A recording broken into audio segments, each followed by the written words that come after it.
Olá, pessoal. Então estamos de novo aqui mais uma vez com o nosso podcast Jeito Líquido Incerto. Hoje mais um episódio. Primeiramente a gente vai agradecer aí o pessoal que está ouvindo. A gente está com um bom nível de audições ali no sistema do Anchor FM. A gente está acompanhando. O pessoal que ouve no Spotify também. Tudo fica registrado ali. E agradecer muito pela audiência que vocês estão dando.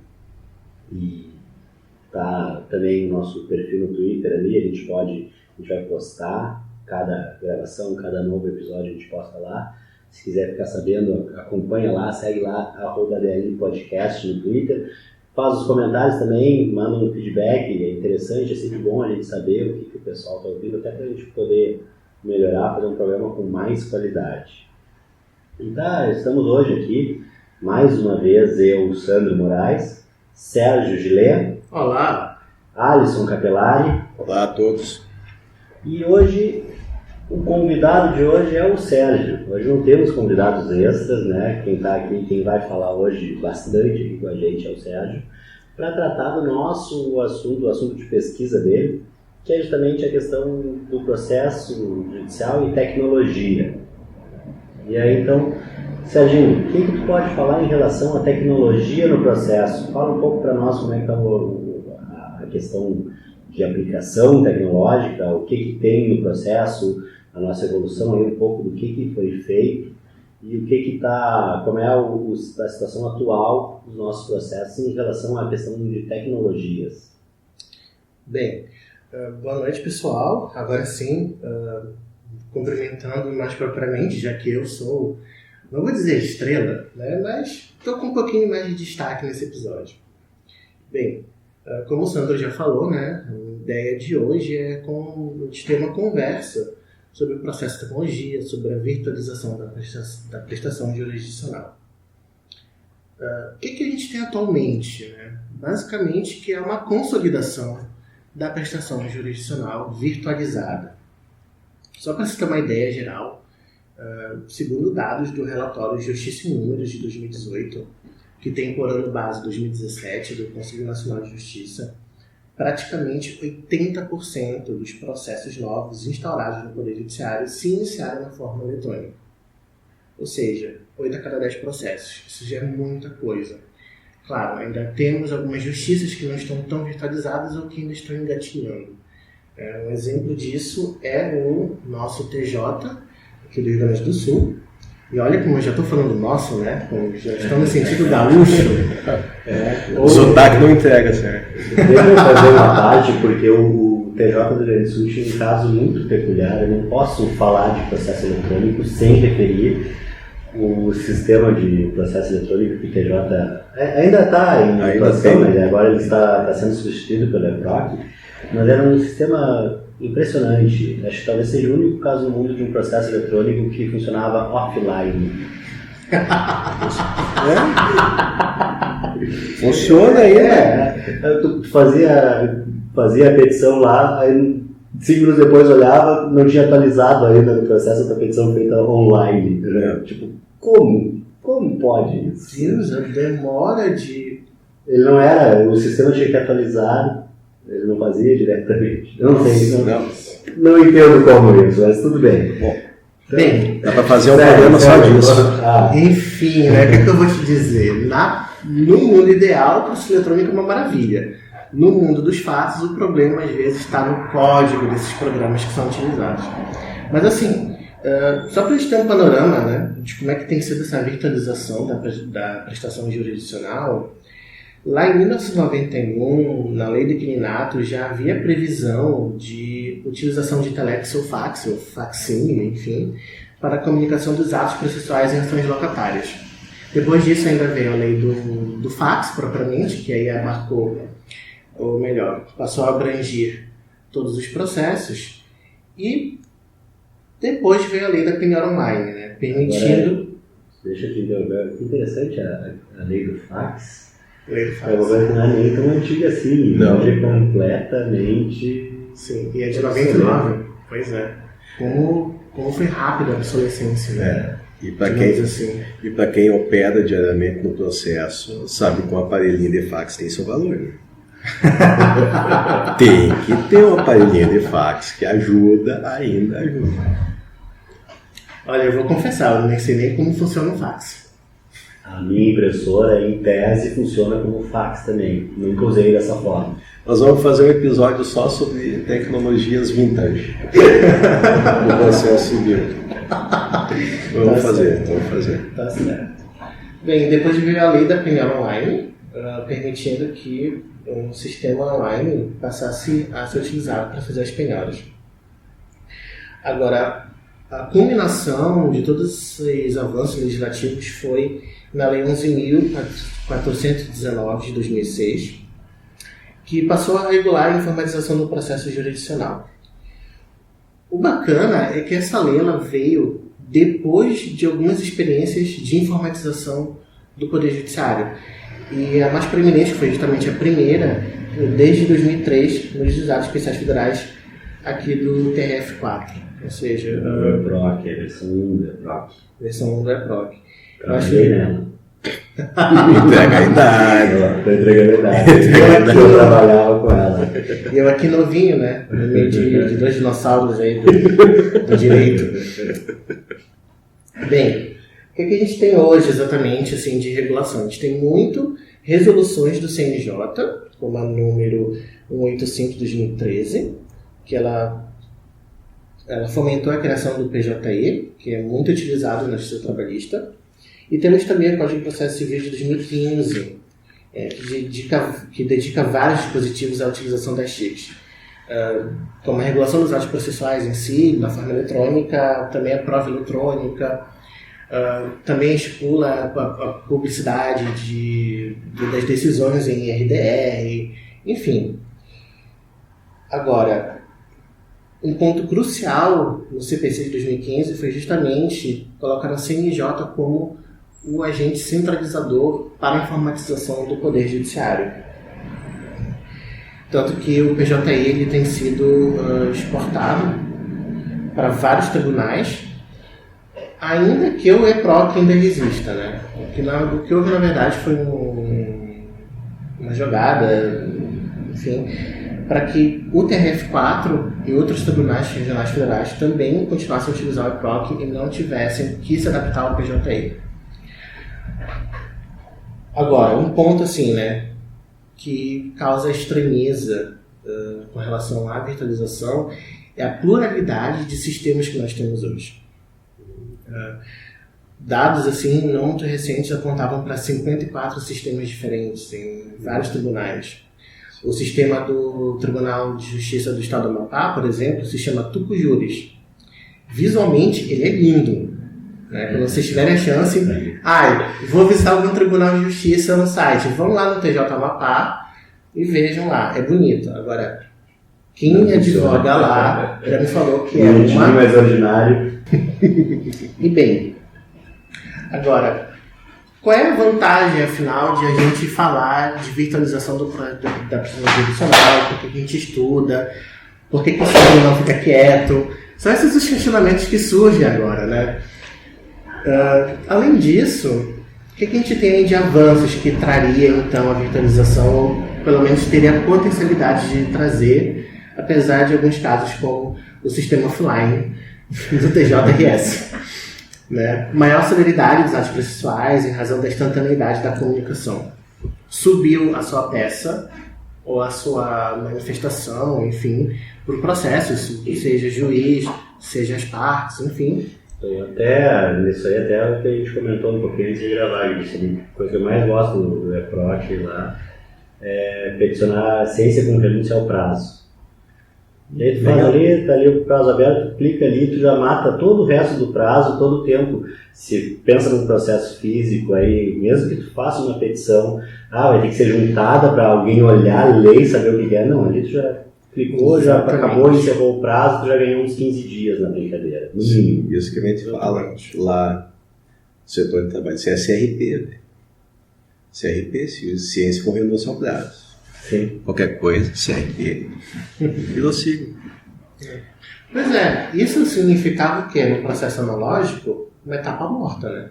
Porque esperar juntado, depois ia passar pelo serventuário, depois ia para o juízo. E a etapa morta que consumia tempo e recurso humano. Não, chega a ser 80% do tempo de um processo.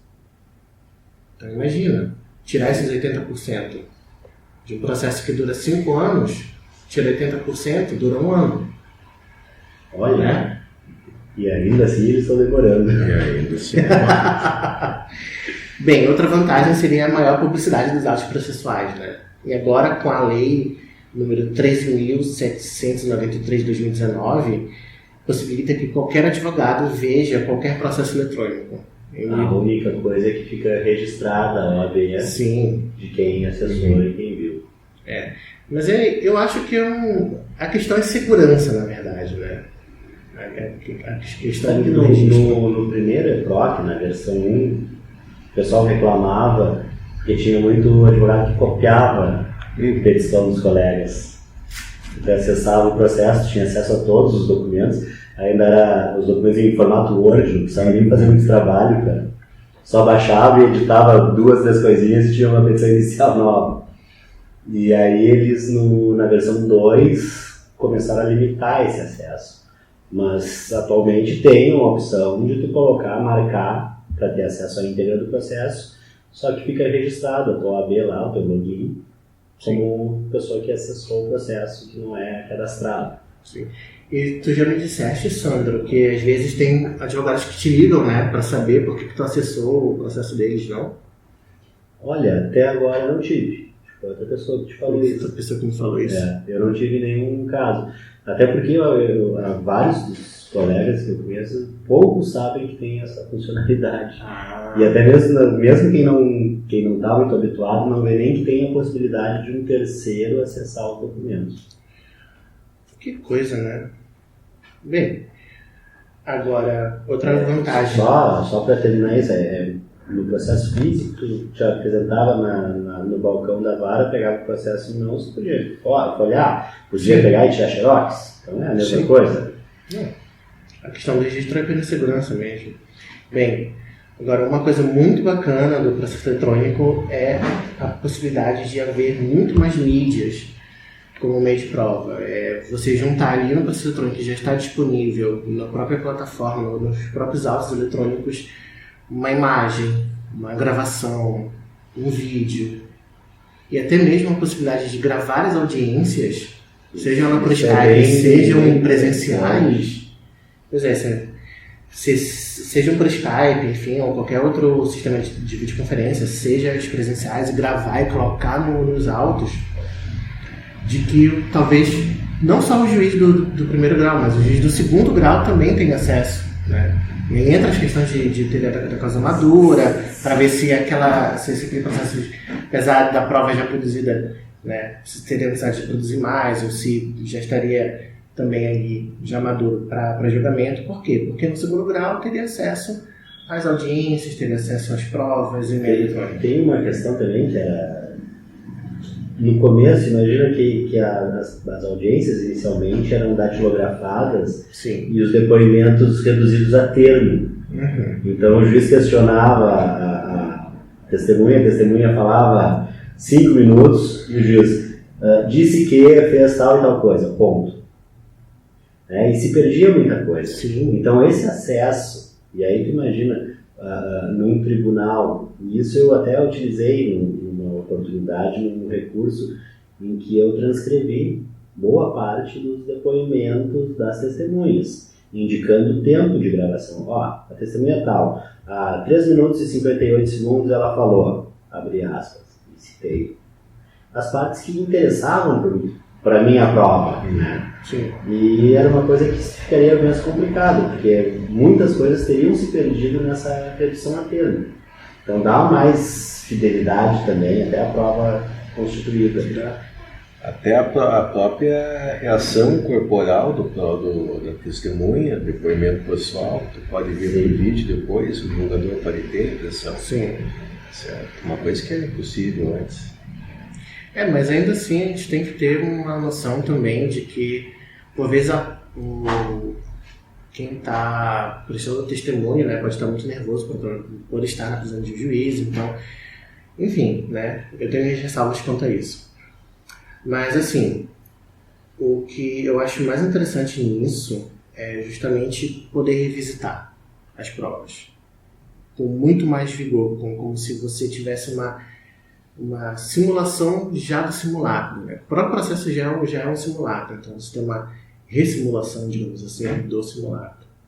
Bem, ainda como vantagem, a gente tem também a questão da superação da competência relativa. O que acontece? Basicamente, isso já era perceptível até com a Penhal Online, né? E na Justiça do Trabalho para ser mais exemplificativo. Porque a questão é a seguinte: na competência relativa, basicamente, o juízo ele está ligado a um território. Contudo, quando a gente tem que o juiz está atuando no cyberespaço, na rede, faz sentido ainda manter a divisão territorial para a competência relativa em razão do território, em razão do lugar? Então, há uma superação nesse sentido. Em tese, tanto as partes quanto os juízes podem atuar em qualquer região, em qualquer local. Isso. Até mesmo, em tese, tu atuar a partir do exterior. Sim. Né? Eu, se estiver no exterior, logo no sistema, a minha é tudo. Mas eu digo mais no sentido de que qualquer juiz do Estado do Rio Grande do Sul pode julgar qualquer causa dentro do Estado do Rio Grande do Sul. Sim. Essa é a ideia básica. Então, que qualquer juiz do TRF4 vai poder julgar qualquer causa que esteja no território do TRF4. Ou seja, um juiz gaúcho julgar uma causa que seja do Paraná. Claro, talvez já esteja indo um pouco mais longe do que a gente deveria. Mas a ideia é que permite isso. Inclusive, isso um dos fundamentos na proposta de emenda constitucional da reforma da Previdência em tramitação, se aprovou o fim daquela competência subsidiária da Justiça Estadual na matéria previdenciária. Então, se aprovou em primeiro turno, né? Então, o que acontece? Na demanda previdenciária, a Constituição autoriza que a parte, se mora numa localidade que não é sede da Justiça Federal, possa ingressar com ação na Justiça Comum Estadual. E aí foi retirado justamente em função do processo eletrônico, que na Justiça Federal hoje já é realidade em todas as regiões, né? Sim. Algumas coisas vão sendo superadas com a virtualização. Por exemplo, a questão do agravo de instrumento. Por que ele tem esse nome? Porque se formava um instrumento com as peças principais e mais peças que o advogado julgasse necessárias para enviar para o segundo grau. Hoje, com o processo eletrônico, o que acontece lá, só cria mais uma página, mais um link, que agora ele está também no segundo grau. Então, o desembargador, lá no segundo grau, ele tem acesso ao que está no primeiro grau, se o processo está todo eletrônico, né? Que é o que acontecia também anteriormente era que quando um tribunal se virtualizava, ele virtualizava primeiro o seu segundo grau, depois que passava para o primeiro grau, né? Então, nesse ponto, até o nome agravo de instrumento perde a sua razão. Porque não precisa exatamente criar um instrumento. Há também dispositivo no CPC que diz que não é necessário criar um instrumento quando se trata de processo eletrônico. O próprio sistema EPROC, antes até de ter alguma regulamentação maior, ele já previa, quando já estava no âmbito da 4ª região implementado definitivamente, simplesmente tu protocolava agravo de instrumento, só dizia o número do processo a que tu vinculava a ele e esquecia cópias, porque simplesmente o link ia com tudo. Sim. E dentro disso aí entra uma questão interessante, que daí eu já acho que tem um pouco de exagero na doutrina do processo eletrônico, que é a questão daquele princípio da conexão, que alguns juízes do trabalho aplicam. Criação do PEP. Então me parece daí um pouco exagerado, um pouco forçado. Sim. Né?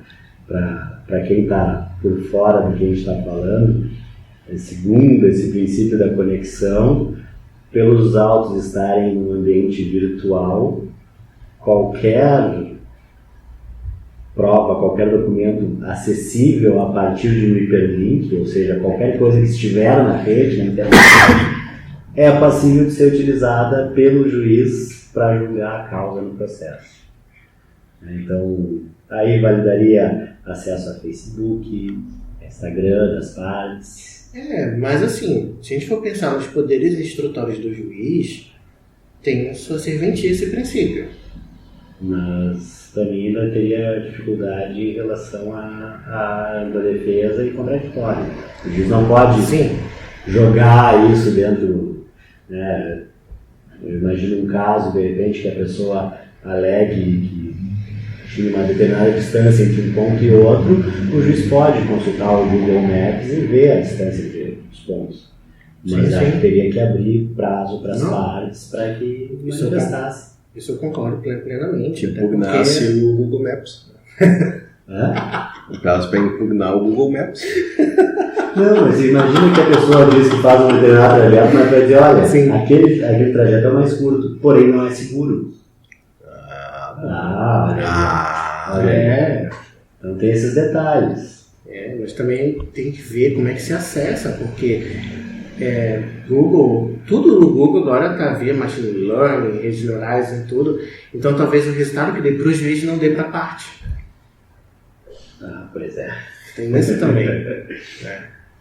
Tem muitas nuances com relação a isso, né? Isso é tratado, essa questão do hiperlink que está na rede, está no processo, enfim, tratado bem primariamente pelo Pierre Levy, a questão do hipertexto. Né? E quando você traz isso para dentro do processo, essa questão do hipertexto, você pode começar a criar hiperlinks na sua petição inicial, em qualquer outra petição, ou o juiz criar hiperlinks nas suas manifestações, enfim, que vão levar a outros lugares. Um exemplo disso é o pessoal que começou a usar QR Code nas petições iniciais. Isso é um hipertexto. Sim. Eu já citei um link do SoundCloud para uma gravação, né, no processo físico. Pois é. Mas eu citei a petição, e está lá a gravação, que uma das provas era a gravação. Sim.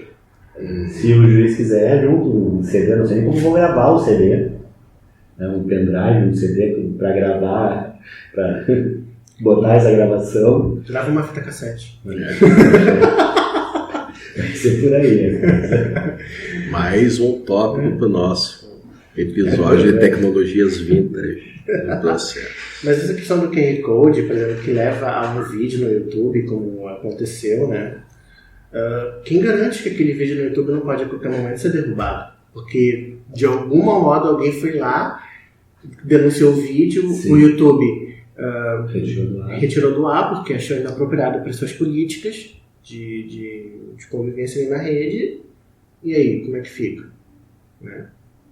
É um risco. Fazer esse link assim. É um risco. Mas, né, é a questão do hipertexto que precisa ser trabalhada aí dentro do processo eletrônico, que também tem a ver com o princípio da conexão, como muito bem colocado pelo Sandro. É até interessante porque a minha dissertação ela estuda esses princípios específicos que o Pepe criou, que também a Alexandra Ateniense fala, que também o Alexandre Freire Pimentel, na sua tese de doutorado, também fala lá em 2003, haver princípios específicos do processo eletrônico ou da utilização de tecnologia no processo, enfim. Quem quiser dar uma olhada aí como é que está essa questão, vai lá na biblioteca da PUC, coloca meu nome lá no sistema e espero aí as críticas com relação à minha dissertação. Mas enfim, outro ponto interessante também, que é o que a gente já vem fazendo, né, há algum tempo, é a pesquisa de jurisprudência ou de precedentes obrigatórios, enfim, que é uma possibilidade de você compilar, de pesquisar melhor o que tem sido decidido pelos tribunais em sede de RDR, em sede mesmo de apelação, o que o STF, o que o STJ tem decidido. Então, isso é um outro ponto positivo, né? Um avanço do processo eletrônico. E, por fim, que a gente tem visto aí é agora os tribunais brasileiros querendo utilizar inteligências artificiais. Inteligência artificial. Querendo utilizar, né? Não estão utilizando, não é bem utilizado. Não, é porque, pelo que eu saiba, o Vitor, tanto o Vitor do STF, quanto o Sócrates do STJ ainda não estão em pleno funcionamento, mas já temos outras experiências, como o Poti, lá no Rio Grande do Norte, se não me engano, que ele também tem auxílio também do Jerimum e também de uma outra inteligência artificial, que eu não estou me lembrando agora, mas enfim, jogou no Google, Poti, Jerimum e o TJRN, vai aparecer lá do que se trata. E também temos outras experiências, como o juiz Proteu, o Proteus, aqui no Brasil, que, enfim, parece ser o futuro da justiça, né? A utilização de inteligências artificiais para julgar os litígios, ou pelo menos para auxiliar o juiz, ou o desembargador, ou o ministro, né? A Estônia já está aplicando, se não me engano. A Estônia é sempre pioneira, é um país bastante digitalizado, e vamos ver os resultados disso. A única ressalva que eu faço, né, é que a gente tem que sempre estudar bem e tem aí essa discussão sobre o enviesamento da inteligência artificial, seja por machine learning, seja por redes neurais, enfim, todos os métodos que existem para as inteligências artificiais. E a própria questão de tu ser julgado por uma máquina. Que a princípio não tem emoção nenhuma. É bastante complicado. E a revisão acaba sendo por uma máquina também. Não, por 3 máquinas tem. Por 3 máquinas. Tem que manter a identidade. Se é um juiz, 3 desembargadores. Tem que ser um colegiado, né? Um colegiado de máquinas com algoritmos diferentes. Princípio. Cada um com um sistema operacional diferente. Tem que ser. Princípio do colegiado.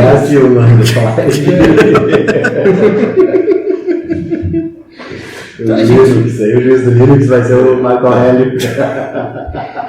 Gente, esse é um panorama assim que eu vejo que está aí, de utilização de tecnologia.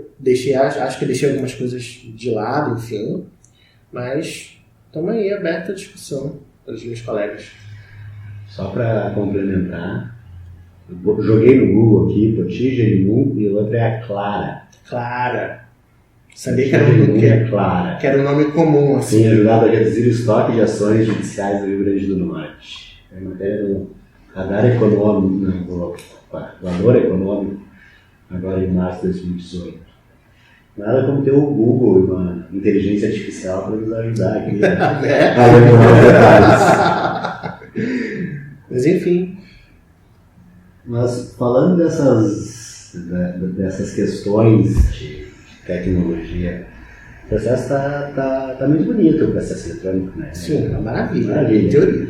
Mas e lá na tua terra, lá em Belém do Pará, ou no interior do Pará, no interior do Amazonas, como é que está a internet lá? Tem uma velocidade boa? Olha, primeiro de tudo, né? Imagina a Amazônia entrecortada de rios. Como é que passa cabeamento de internet por isso? Não passa. Pois é. Internet é via satélite, então, né? Que chega assim, mas lá. Qual é o custo disso? Muito alto. Do cabeamento, no caso, né? Sim, não, mas o mesmo olhar por satélite. Por satélite aí eu acredito que seja menos caro, só que o problema é a qualidade da internet por satélite, né? Que é bem inferior à internet por cabeamento. E olha que hoje nós já temos a tecnologia de internet por fibra ótica, né? Para teres uma ideia, no Amapá, a banda larga, salvo engano, chegou em 2014. Nós já estamos em 2019. Sim, e os processos eletrônicos já começaram em 2013, há 10 anos antes. Pois é. Então, realmente é difícil querer que o Amapá, e sem contar a questão da própria familiaridade das pessoas. Claro, a gente está falando aqui, a gente conversando aqui entre nós, todos aqui temos o nosso celular. Sim. Mas acabamos de acessar o Google, inclusive. E pessoas mais velhas que têm alguma dificuldade, como é que eles Até o próprio, aqui no Rio Grande do Sul mesmo, a adoção de processo eletrônico no interior foi bastante criticada, inclusive pela própria OAB, justamente pelos advogados mais experientes, vamos dizer assim, né? Que de repente não tem aquela familiaridade. Será que isso não complica o acesso à justiça desse pessoal aí? Olha, complica. Primeiro a gente tem, só voltando um pouquinho, né, em relação, por exemplo, à Amazônia ou qualquer outro interior do Brasil. Há dificuldade, sim. Nem todo mundo está alfabetizado digitalmente, né? Pra você ter uma ideia, tem interiores do Amazonas em que existe uma situação chamada de citação ou intimação no toco. No toco. O que acontece? Como é que tem que ser a intimação? O oficial de justiça vai de barquinho, de canoa, até a localidade. Ali ele coloca no toco um mandado de intimação, um edital, enfim. Aí a localidade passa lá, olha aquilo, vê alguém de lá, vê o nome, tem que comparecer lá tal dia, tal hora. Né? E aí? Olha, é uma realidade realmente no Brasil. A digitalização do toco, como é que vai ser feita? Digitalizar o toco. Vai ser um holograma. Então, aí tu tem essa questão. Tem essa questão. Realmente fica complicado. Pois é. E aí a gente tem acesso a um processo eletrônico. E se o processo... Porque assim, a Justiça Federal do Rio Grande do Sul hoje não existe mais processo que não seja eletrônico. Sim. Passa a ser obrigatório. E acredito que o CNJ deve estar orientando todos os tribunais nesse sentido. Da obrigatoriedade. E se a pessoa tem qualquer dificuldade, e vamos supor, cidades mais afastadas, com conexão estável, como é que a gente fica um prazo processual? Pois é, se não é um problema do sistema em si, a pessoa que melhora a sua conexão. Agora, olha como isso é difícil, né? Pedir para que o advogado ou a parte, enfim, melhore a própria conexão quando ela não tem condições. Sim, e talvez aquela questão, uma localidade que realmente não tem acesso de conexão assim. Não tem. Então não é nem uma questão de vontade do profissional, por mais que ele tenha essa vontade. Sim. E aí, de certa forma, tu vai afastar esses profissionais do interior da atuação profissional. Sendo que esse profissional é o que está mais próximo de quem precisa do acesso à justiça. Exatamente. Né? Aí vai começar a ter advogados só nos grandes centros, só nas cidades maiores. Então, o cidadão que mora numa cidade pequena, no interior, não vai ter acesso a assistência judiciária nenhuma. Sim. Vai ter que se deslocar para outras cidades. Por isso que nesse ponto é até importante o Marco Civil da Internet, quando ele coloca que devemos ter políticas públicas de inclusão digital. Basicamente, o que a gente vê nascendo aqui no Brasil e também no mundo é um direito à conexão, um direito de acesso à internet. Até um direito fundamental, um direito humano, né? Se a gente for para o lado do direito humano, em um relatório sobre privacidade e sobre liberdade de expressão, pelo Frank LaRue para a ONU, ele colocou lá que uma das formas de se garantir a liberdade de expressão é garantir o acesso à internet. Então a gente já vê se mudando aí como direito humano. Aqui no Brasil, para a gente ter reconhecido isso como direito fundamental, seria por meio de emenda à Constituição, mas também tem como fazer uma interpretação da Constituição, à medida em que, se nós estamos numa sociedade cada vez mais desinformatizada, uma sociedade em rede, tudo que é muito dependente da internet, a gente passa a ter que, para se ter dignidade, é preciso que haja conexão para todos. Isso que tem cidades que oferecem com conexão para todos nas praças, enfim, assim em diante. Mas o ponto é, se a gente está virtualizando a justiça, a gente tem que dar um passinho para trás e pensar, Mas será que todo mundo vai ter acesso a essa justiça eletrônica? Esse é o ponto crucial. Acho que a gente tem que pensar antes de realmente dizer, a justiça eletrônica é muito legal, muito bonito e tudo mais. Serginho, um ponto que eu queria trazer também aqui para discussão é que a gente nota que cada vez está sendo mais utilizada a utilização das ODRs, né? As Online Dispute Resolutions. Como é que tu vê isso daí? Pode ser o futuro da solução de conflitos ou é apenas uma moda passageira? Como é que tu enxerga esse panorama do futuro? Olha, uma coisa que eu tenho tocado nesse ponto, que também surge, né, do direito de acesso à internet, exemplo, melhor forma exemplificando. Nós temos a plataforma consumidor.gov.br. Sim. O que ela está sendo hoje feita? Como é que ela está sendo utilizada? Bem, eu sei de gente que vai lá na plataforma, bota ali o seu problema, a empresa vem, é um gerente dedicado àquilo, te dá, por exemplo, se tu tem problema com o plano de internet e TV a cabo, um ano grátis. Feito pelo governo. Oi? É o reclame aqui feito pelo governo. Exatamente. Feito pelo governo porque ele tem convênio com o Ministério da Justiça. E as agências reguladoras dentro disso aí também? Como a Anatel, a ANAC, essas coisas. Boa pergunta. Fica aí o tema de casa para vocês aí que estão escutando, de procurar isso. Mas o detalhe do consumidor.gov.br é que ele está sendo hoje utilizado como se fosse uma etapa administrativa para se demandar em juízo em questões consumeristas. Sim. Ou seja, é como se fosse mais uma etapa para que haja interesse de agir. Sim, mas aí perde todo sentido. Em que sentido? De se exigir isso. Pois mas é assim que os tribunais estão decidindo. Esse é um detalhe. Porque é que tá. A pessoa tem um problema de direito do consumidor. Se ela não sabe usar a plataforma, se ela não tem acesso à internet e tudo mais, ou mesmo não está familiarizado, como é que vai ser exigido isso dela antes? E outra coisa, resolve essa reclamação nessa plataforma? Olha, eu tenho escutado, né? Mas é boca a boca que o pessoal tem conseguido. Porque não sei, ainda não.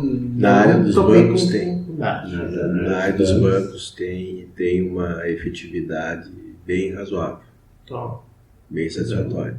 Então, se deu certo ali, mas é que tá, a gente também tem que ver que o consumidor.gov.br também é um reflexo dos dias atuais, não só porque está utilizando uma plataforma eletrônica na internet e tudo mais, mas sim porque a gente está mudando essa nossa cultura, né? Uma cultura muito litigiosa para uma cultura mais de solução de conflitos por métodos adequados, por métodos integrados, ou até por métodos alternativos, né? Com todas as críticas aos termos utilizados. A ideia é que eu acho sim que, olha, é um futuro aí que a gente precisa trabalhar.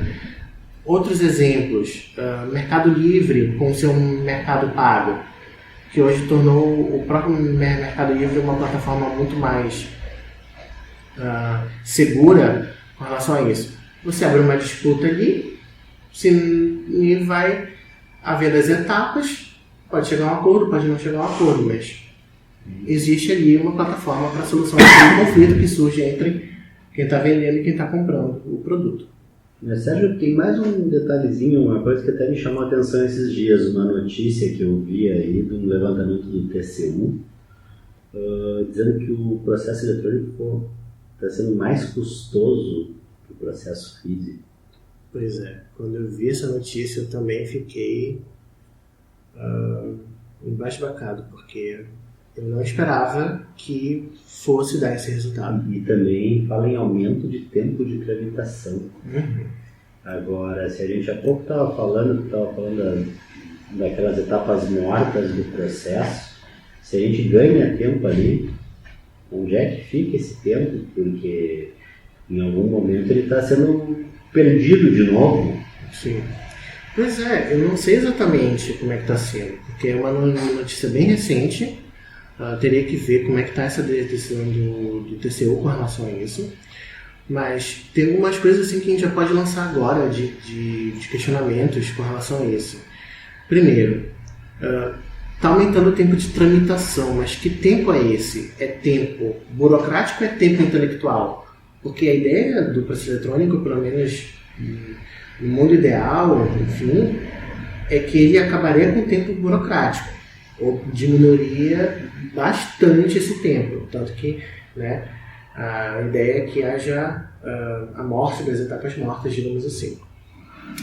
Mas não poderia estar represando para a decisão do juiz?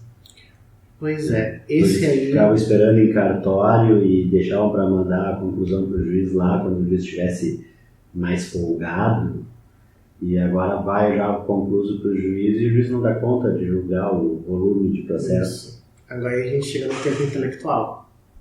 Isso é uma questão tratada até pelo, já adiantando, né, bibliografia recomendada, pelo José Carlos Araújo de Almeida Filho, em que ele discute isso. Tem um texto publicado em revistas, mas também tem um texto no livro dele sobre teoria geral do processo eletrônico. A ideia é que, justamente, o juiz passaria a ter muito mais tempo intelectual. Lembra que eu falei sobre a possibilidade de gravar as audiências ou de ter vídeos, gravações? Imagina um juiz tendo que revisitar essas provas. Ele vai gastar mais tempo com isso. Talvez isso influencie nesse tempo de tramitação. Contudo, ele vai dar uma resposta mais acertada, mais qualificada. Sim, com certeza. Então, pode não estar sendo célere, mas talvez passe a ter um tempo razoável esse processo. Por quê? Porque o processo eletrônico possibilitou que houvesse mais tempo intelectual do que tempo burocrático nesse processo. Agora, é o único ponto assim que eu posso dizer, não, é por isso que está tendo a tramitação? Não posso afirmar. O que pode estar acontecendo também? A burrice dos sistemas. Como tu mesmo falaste, né? O processo offline do TJRS. Ou seja, é um processo que basicamente, além de demorar para subir e juntar os autos à peça, às vezes tem sistemas que para juntar a peça ainda precisa de um clique do serventuário. Ou seja, é a mesma coisa que você diz que o serventuário pegar a petição e grampear, colocar a numeração, dizer que está juntando, ppp. Só que agora é um clique. Na verdade, até a ideia é que o processo eletrônico deveria envolver uma mudança cultural. Sim. Na verdade, o que a gente tem não dá para chamar de processo eletrônico, porque na verdade o processo é ainda o mesmo do processo civil italiano. Esse eu acho que é o processo italiano clássico do Chiovenda. Sim. É que a ideia, com relação a isso, e até a nomenclatura, por vezes, ela é um pouco equivocada. Por que se chama processo eletrônico? Por que é processo judicial eletrônico? Se for processo judicial eletrônico, ele ainda é até mais correto do que apenas processo eletrônico. Porque o que a gente tem mesmo é um procedimento eletrônico. Ou seja, aquele encadeamento de atos é feito na forma eletrônica. Não é como na forma física, que tem papel, que tem uma capa. Inclusive, até o próprio nome autos significa, que vem de autuar, que significa por capa. A gente não tem uma capa exatamente no processo eletrônico, como a gente tem no processo físico. Mas chama a atenção, o PJE é um sistema que muitas vezes, para acessar os documentos, o que faz? Tu baixa um PDF, na verdade é uma digitalização do processo. Pois é, isso é um processo digitalizado. É um processo que ainda está naquela fase que o PEP coloca, o José Eduardo de Rezende Chaves Júnior, né, que chama que o apelido dele é PEP, que o processo eletrônico ele tem 3 fases. Ele tem o D-processo, que é o processo digital, digitalizado, e tem o E-processo, que é o processo eletrônico propriamente dito, ou seja, ele começa eletrônico, termina eletrônico, tudo que for possível fazer no eletrônico faz. Nesse ponto chega o Augusto Marcassini com um princípio específico, né? falando da equivalência instrumental ao papel. Então, quanto mais equivalente for ao papel, pode ser melhor, mas a ideia é que o e-processo evolua para o i-processo, que é o processo inteligente. Não exatamente o processo que utilize a inteligência artificial, mas um processo que racionalize, que otimize a prestação jurisdicional. Porque ele se tornou mais inteligente. Inteligente por quê? Porque acabou com o tempo burocrático e está com maior tempo intelectual. Porque é um processo que vai te permitir maior publicidade dos atos, é um processo que vai te permitir maior celeridade, afastamento da competência relativa, enfim, pensar nas vantagens realmente, né? Tornar um processo eletrônico boa a resposta ao final. Uma das coisas para o usuário, a facilidade de utilização e de visualização. Aí a gente entra numa questão que se chama design de sistema, que tem também a ver com acesso à justiça. Porque se for um sistema ruim de se trabalhar, por exemplo, tem lá as categorias quando você peticiona, né? Sim. Se não tiver a categoria que se encaixa, como é que faz? Ou se você, sem querer, errou a categoria. Ou seja, é um sistema pensado para que o usuário, se ele errar, deu errado. E aí, como é que vai corrigir essa coisa? Não, poderia ser um sistema pensado para que se pudesse revisar, para que o próprio sistema desse um aviso assim, tem certeza das informações que você colocou, sabe? Fazer aquele duplo check, um triple check, enfim, para ver se realmente está tudo ok. Então, tudo isso é questão de design de sistema. Nesse ponto, né, como todos os outros pontos, o que a gente precisa é um jurista, um advogado, alguém do direito do lado de alguém da ciência da computação, de alguém da TI. Colocar os dois para conversar para criar um sistema inteligente. E agora, já encaminhando o encerramento, a pergunta clássica que eu faço para ti. Serve para quem quer se aprofundar nesse assunto, virtualização do processo. O que tu recomenda para nós? Bom, ao longo da conversa, você acha que você já citou 3 ou 4 autores. Sim. O que eu vou mais fazer agora é reforçar os autores, né? Eu acho que assim, os clássicos que a gente sempre tem que dar uma olhada em processo eletrônico, e é engraçado, né? Falar em clássico já de processo eletrônico. Né? Um clássico de 10 anos. Mas enfim, né? Há uma profusão maior agora, né? na doutrina do processo eletrônico. Mas assim, os clássicos é dar uma olhada no José Eduardo de Rezende Chaves Júnior, que foi o meu... o PEP, que foi o meu marco teórico na dissertação, né? E depois passar para o Alexandre Ateniense, para o Augusto Marcassini, que inclusive a tese de livro de docência dele é sobre o processo de tecnologia. Foi publicado isso aí? A tese de livro... Sim, está pela Amazon. Ou seja, baixa ali no Kindle. Baixa no Kindle, bem tranquilo. Bem tranquilo. Acho que deve estar uns 16 pila, alguma coisa assim. O sotaque dele já incorporou o pila. O pila, não, pila já está bem incorporado. Não tem como, eu falo lá, falo guria, vira e mexe sai um tchê, eu não sei de onde que sai, mas sai. Vem de dentro. Brota.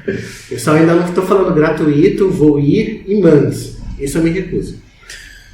Siga. Aí eu vou acostumar com a tese de livro da docência dele e também o José Carlos de Araújo de Almeida Filho.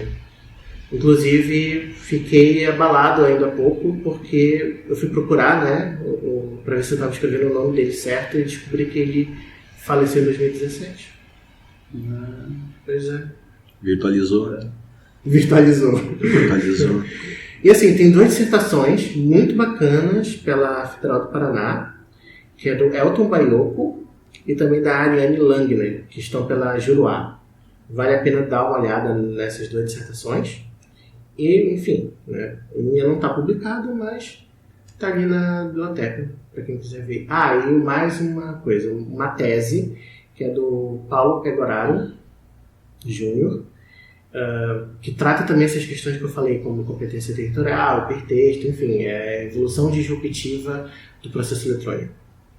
Essa é a tese dele. Então, fica aí também pela PUC-RS. Fica aí as dicas de bibliografia de quem for, de quem procurar e daí A partir daí vai linkando, vai buscando os hiperlinks, Exatamente. as referências e vai As fazendo referências uma boa nós vamos postar junto com o episódio depois, detalhadamente. Porque me pedir para lembrar títulos de livro não vai dar certo. Se lembrar o autor já está numa...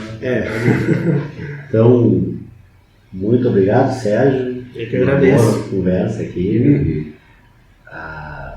Apesar de não termos convidado externo hoje, foi bastante produtivo, bem interessante. Sistema de tecnologia, de processo.